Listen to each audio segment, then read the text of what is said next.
Good morning, children. Today we are going to discuss about the chapter Living World. What is living world? The animals, microorganisms, plants, all the things which have the life will be considered as a living organisms. Those all living organisms will be considered under living world. There are 8.7 million species of organisms exist on Earth. So first bit we are going to discuss how many 8.7 million. 8.7 million species of organisms. In that you can consider microorganisms, plants, animals, all the things. So 8.7 million species. So 86% of the species on the land, 91% species of the sea or water, oceans, are yet to be discovered, described, and catalogued. Humans, in this all, compare with all these living organisms, the humans are in the top position, topmost position. You know very well why? Because humans have intelligence. He can control all the animals by his intelligence. So depends upon the plants and what is the food of these humans. Mainly the human will be depend on which one, the plants, animals, for what? For food. So food, plants and animals are the major sources of the food. You know very well, pulses, agriculture varieties, animals, meat, fish, this kind of things we will get from the animals and plants. Now come to the evolutionary relationships. We want to know complete about the living beings. We want to discuss about evolutionary relationships. What is evolutionary relationship between the fish and the human? For example, human came from the fish. Why? Because evolutionary development. You know very well, different phylums, different what you called kingdoms are there. Monera, Protista, fungi, plantae, animalia. Single cell organism to human formed. You know that is evolutionary process. So in this particular chapter, we will discuss about the evolutionary relationships between the organisms and the diversity in the living world. Diversity means what? All have the life, but they will be in the different shapes. Bacteria have one shape, virus have one shape. Virus living, non-living, but it will be considered as a living chemical. Living chemical. So diversity, what is the meaning of diversity? Different forms, different shapes, different structures are there in the life. So that will be considered as a diversity. In this particular chapter, what kind of contents we will be discuss? Number one, need for classification. Why should we require the classification? Then types of classification, then taxonomical hierarchy, then nomenclature tools for studying taxonomy. Once I'm repeating the contents of the living world. One is diversity in the living world, need for classification, types of classification, taxonomical hierarchy, nomenclature and tools for studying taxonomy. So first content is diversity of living organisms. What is the diversity? Can I tell one example? India is a unity in diversity. What does that mean? We are in one country, but we have different religions, different feelings like that will be. But we are in India, so that's why we are called Indians. So that is called diversity, unity in diversity. Same like that, life is there in the organisms, but that will be show diversity. Plants and animals present in all places where plants, animals not only present in the land and oceans, also present in the all places, also present on polar ice caps and oceans. What is the polar ice caps? You know very well. Some bacteria, you observe or not, even minus 0 degree centigrades also they can survive. And oceans, even depth of the oceans also they can survive. So those all will be show life that will be considered as which one? Diversity of living organisms. Now come to example, even high temperature. For example, I will take one example, Archaebacteria. What is Archaebacteria? You know very well. It's a very high resistance towards to the temperature. The ecosystem will be there. First, we want to know what is diversity. Diversity, I said, different living forms have life. That is, plants and animals present in all places, and even polar ice caps and oceans. Come to another important term in this content we have to discuss: ecosystem. What is ecosystem? It's a consists of biotic, abiotic factors and their interrelationships togetherly called ecosystem. For example, you take the pond ecosystem. Water is there, abiotic. Soil is there in the depth, abiotic. And biotic means what? Fishes and microorganisms. Those all will be considered as ecosystem, living and non-living. That is called pond ecosystem. So what you have to understand from this, in ecosystem, there will be biotic and abiotic factors, and in between them, biotic and abiotic have interrelationships. Means abiotic factor will depend on biotic, biotic factors will depend on abiotic. That kind of relationship is called togetherly called ecosystem. The ecosystem, complete information, complete study, and the term like that who given? A.G. Tunsley. The scientist name is Tunsley in 1935. This also one of the important need bit. Who is that person? A.G. Tunsley. Large number of species in a particular ecosystem will be there. Number of species. So ecosystem and consists of biodiversity. This biodiversity, a large number of species in a particular ecosystem will be considered as which one? Biodiversity. So the biodiversity term here, ecosystem and related information, A.G. Tunsley. And the large number of species in a particular ecosystem will be called biodiversity. That term given by Walton Rosen in the which year he given the term? 1985.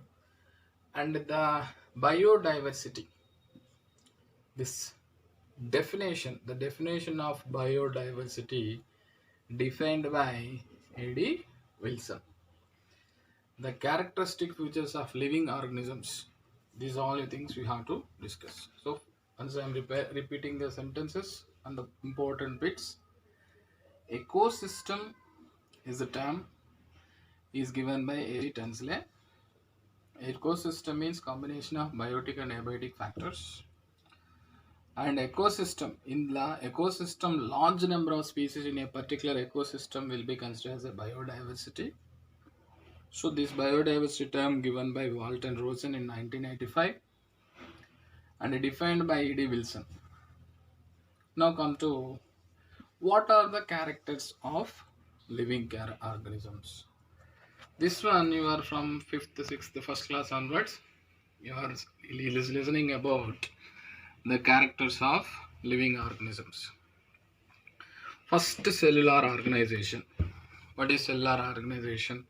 Cell, then tissues, you know very well, organs, organ system, like that. Each cell contains number of cell organelles. This kind of phenomena, all these things phenomena will be considered as cellular organization.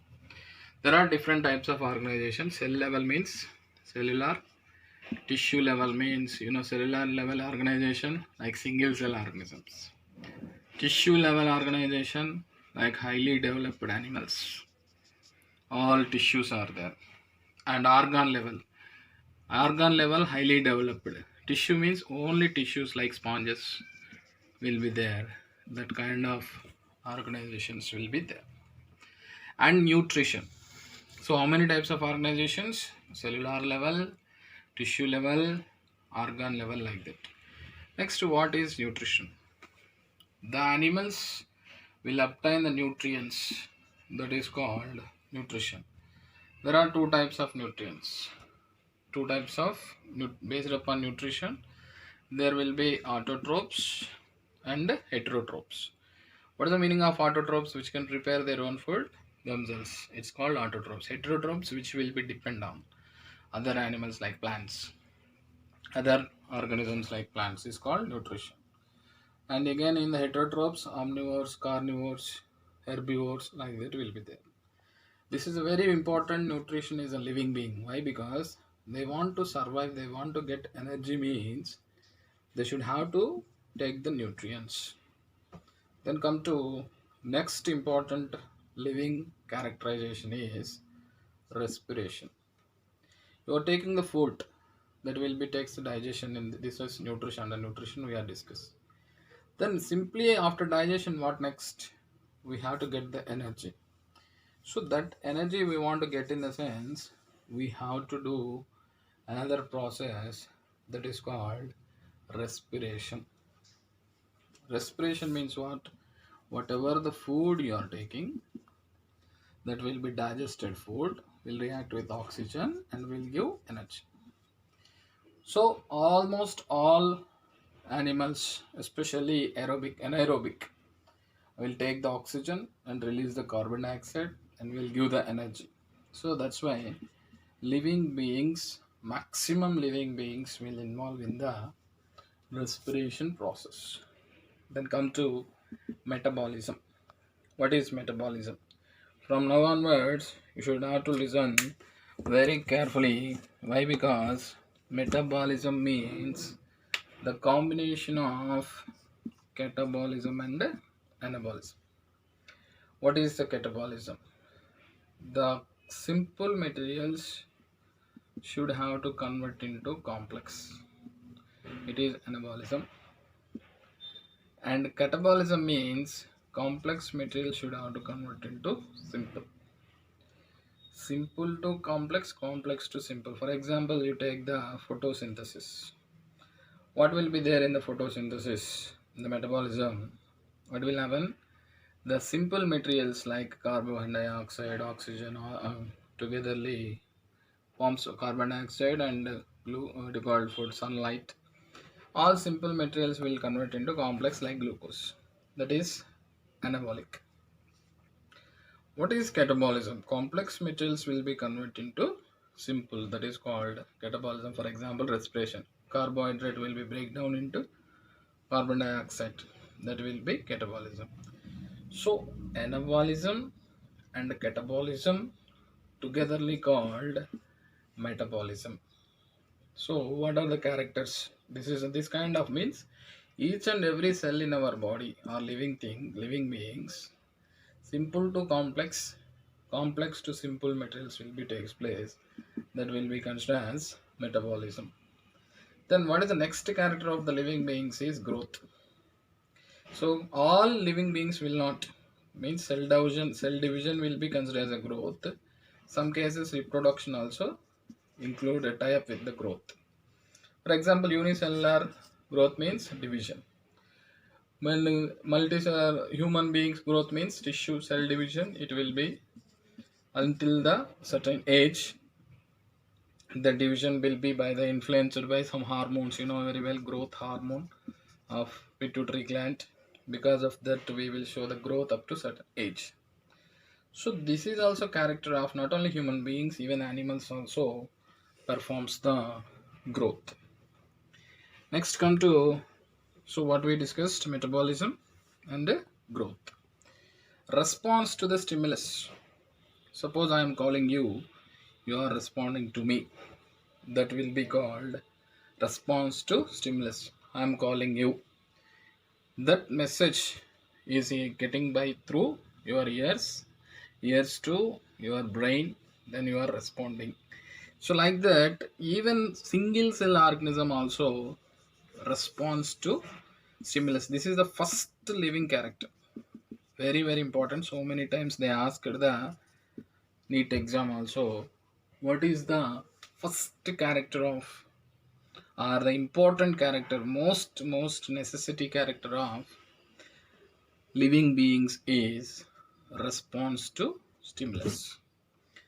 Then whatever it may be, so outside is hot, you will get sweat. Outside is cool, you will get shiver. That is called stimulus.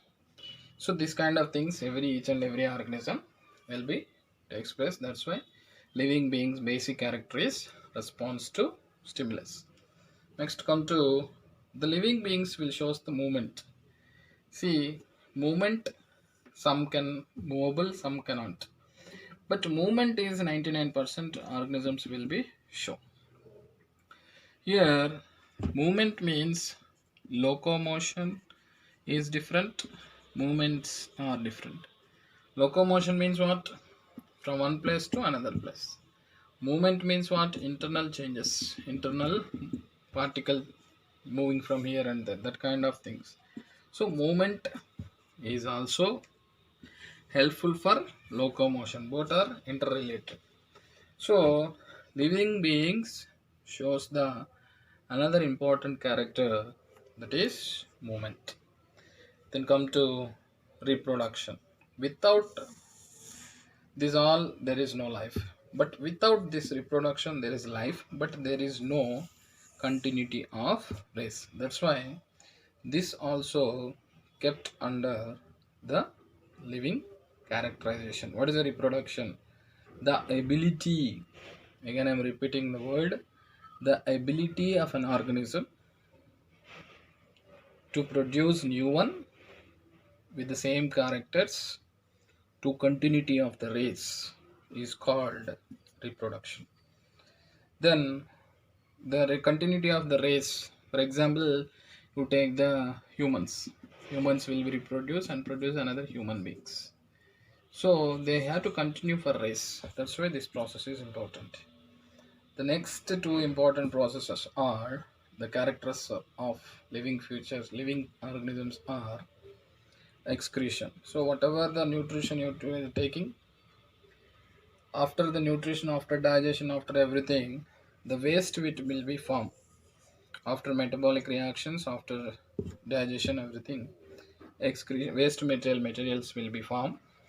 That material or those materials should have to eliminate from the body, otherwise there will be problem. It will be, if not excreted in the sense, the problem will be toxicity will be increased, toxic. So whatever the material is forming in the waste is forming in the body, that should have to eliminate. There will be separate systems in the highly developed animals. Even single cell organisms also, through the diffusion, they will eliminate the waste. So eliminating of the waste and maintaining of ionic balance will be under excretion. Then adaptation, we have to adapt.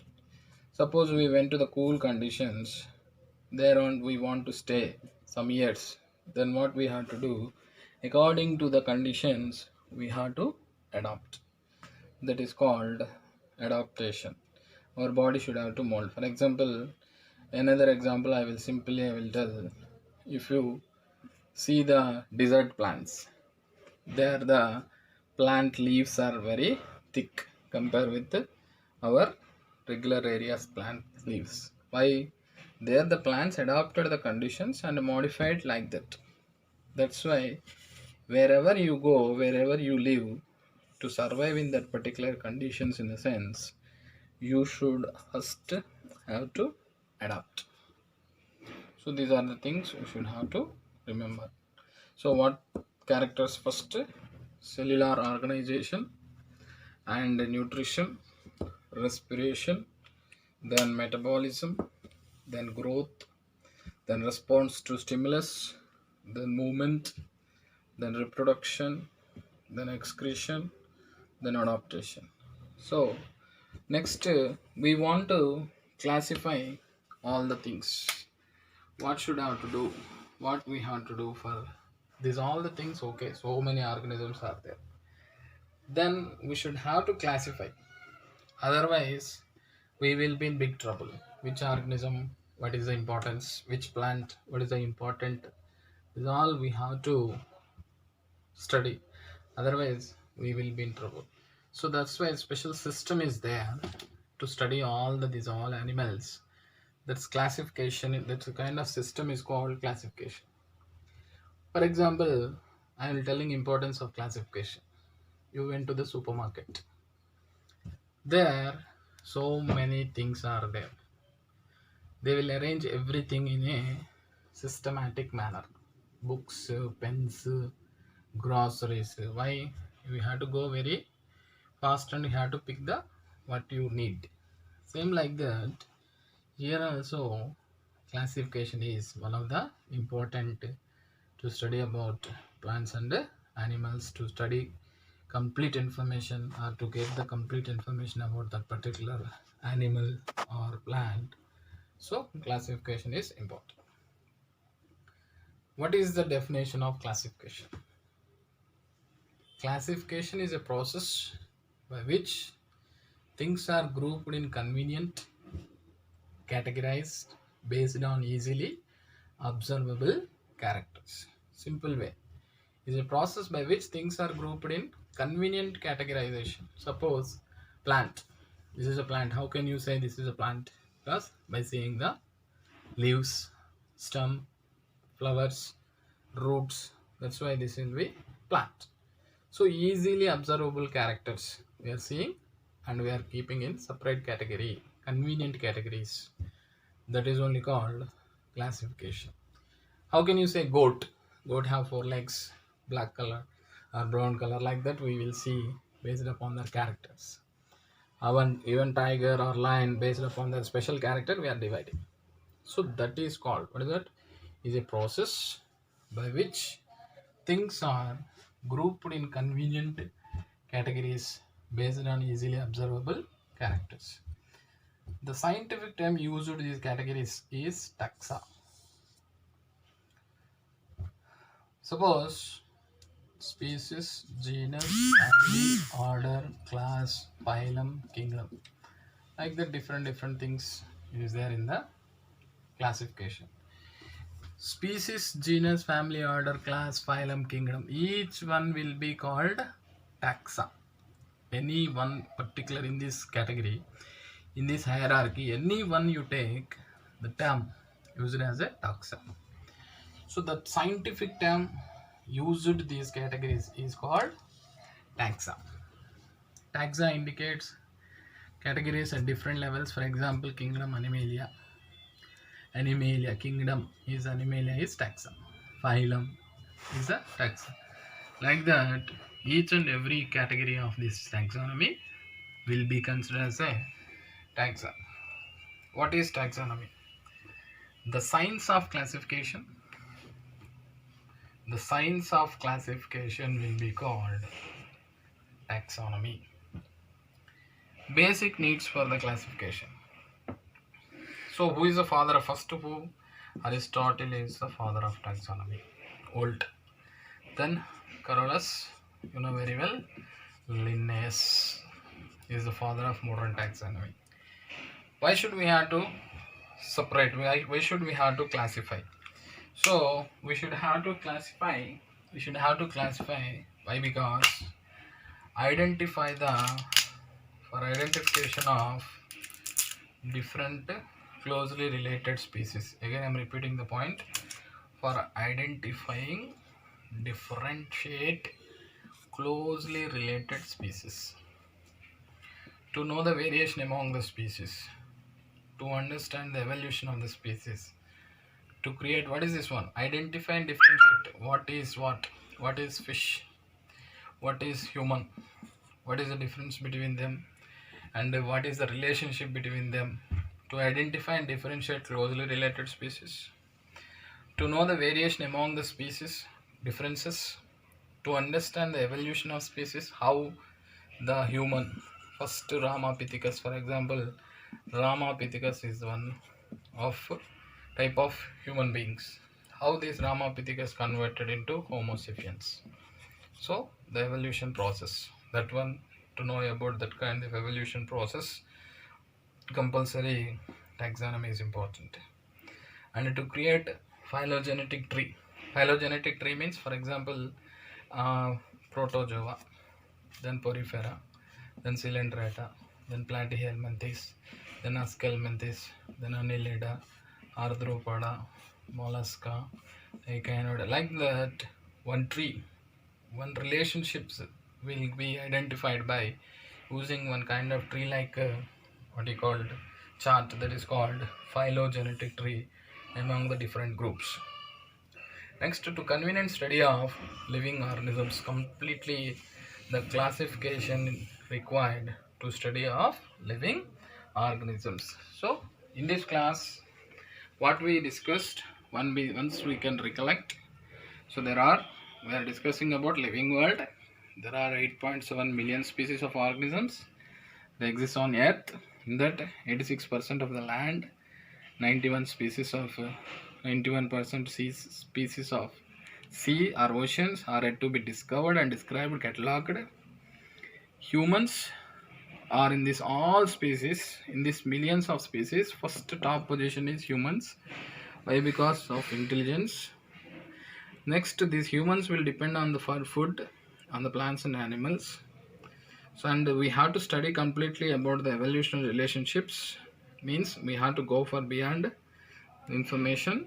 So in this chapter, what kind of contents we are going to discuss is diversity of living world, need for classification, types of classification, taxonomical hierarchy, nomenclature and tools for studying taxonomy.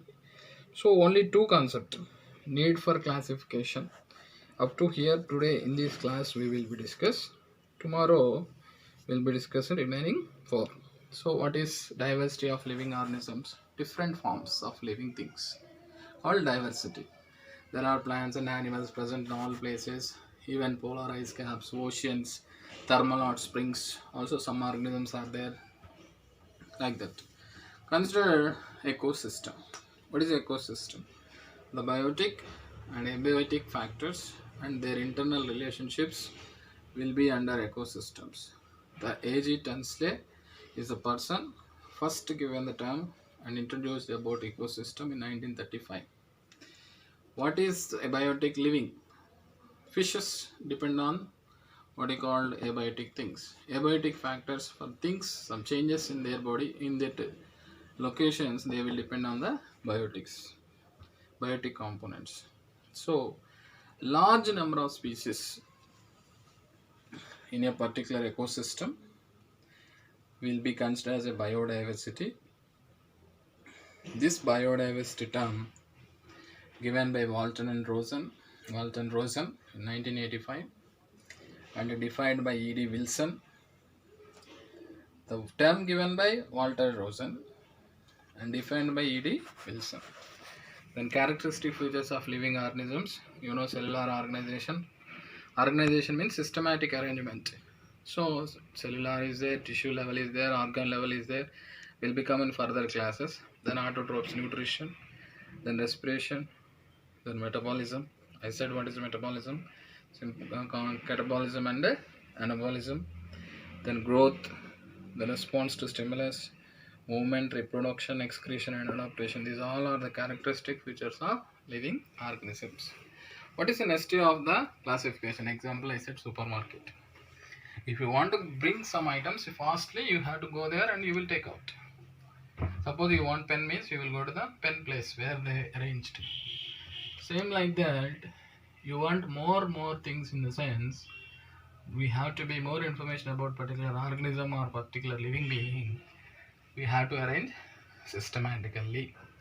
So that is why, that is what important, that is the classification importance. What is the definition of classification? It is a process by which things are grouped in a convenient categories based on easily observable.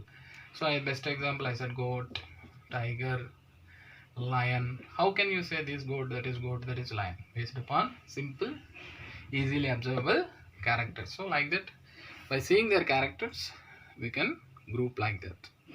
The scientific term used is all categories like species, genus, family, order, phylum, kingdom, class. All these all considered as a taxa. Any category called taxa. Taxa, how can you define? Indicates categories at different levels. For example, one taxa you take, kingdom is a taxa, phylum is a taxa, class is taxa, order is taxa, family is taxa. So this is kingdom also taxa. Example like that they given. What is taxonomy? The science of classification. The science of the classification is called taxonomy. Basic needs for classification. Why should we? What are the things required to classify? Identification, differentiation of close related species, to know the variation among the species. What is the next one? To understand the evolution of the species, to create physiologic, phylogenetic tree among the different groups, completely information you want in the sense, from base to end, how the interrelationships are there between the different groups, that also you can get this. And to convenient study living organisms, to completely study about the living organisms in the sense, compulsory this classification is required, and these all are the needs for the classification. So next class we'll discuss the types of classification. Thank you children, thank you so much. Next class we will be discuss another content. Okay.